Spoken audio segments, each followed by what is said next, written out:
result was a Union victory. The United States general was General George G. Meade for the Union, and the Confederacy's general was General Robert E. Lee. For the Confederate side, 4,700 were killed, 12,600 were wounded, and 5,800 were captured or missing. For the Union side, 3,100 were killed, 14,500 were wounded, and 5,300 were captured or missing. The Battle of Gettysburg is the battle with the largest numbers of casualties in the American Civil War. It is often described as the war's turning point. The Battle of Gettysburg had 40,000 fatalities and or wounded soldiers. By comparison, the Iraqi War currently has 30,000 fatalities and wounded soldiers. Their plan was for Lee to move the army into the region north of D.C. to draw the Union out and fight. They also wanted to steal supplies like food, ammunition, and guns. The Union happened to be dug in on high ground. Lee's generals, Hooker and Pickett, repeatedly charged and attacked the Union high ground. They're in an open field, so the Union army slaughtered them with rifles.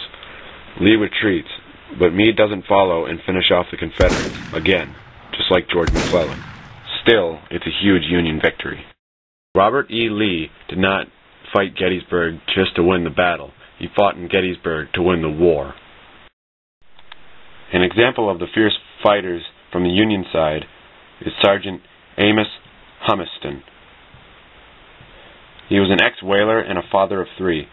He enlisted after Abraham Lincoln set out a plea for 300,000 Union recruits. All I ask is I can die in battle like a man, but I hate the idea of dying like a hog.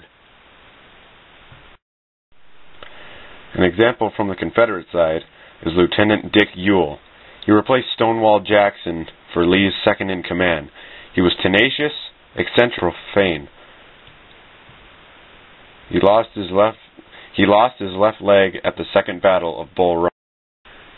After suffering 9,000 casualties, the Union retreat, and Humiston has orders to cover the retreat. But under heavy fire, Ewell's troops spread out into town, and Humiston is surrounded.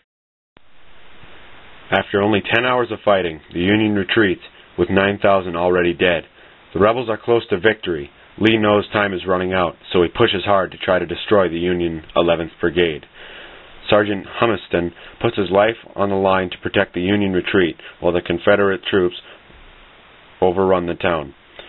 Of the 270 troops in Humiston's regiment, all but 18 are still alive. Meanwhile, the residents of Gettysburg hide wherever they can, even in the town's bank vault, as the rebels swarm through town. Especially blacks who risk being seized by the rebel army. By nightfall, the Confederate flag is flying over Gettysburg. Things look bleak for the Union. On the second day of battle, most of both armies had assembled. The Union line was laid out in a defensive formation resembling a fishhook. In the late afternoon of July 2nd, Lee launched a heavy assault on the Union left flank, and fierce fighting raged at Little Round Top, the wheat field, Devil's Den, and the peach orchard. On the Union right, demonstrations escalated into full-scale assaults on Culp's Hill and Cemetery Hill. All across the battlefield, despite significant losses, the Union defenders held their lines. On the third day of battle, July 3rd, fighting resumed on Culp's Hill, and cavalry battles raged to the east and south. But the main event was a dramatic infantry assault by the 12,500 Confederates against the center of the Union line on Cemetery Ridge, known as Pickett's Charge. The charge was repulsed by Union rifle and artillery fire, at great losses to the Confederate army. Lee led his army on a tortuous retreat back to Virginia. Between 46,000 and 51,000 soldiers from both armies were casualties in the three-day battle.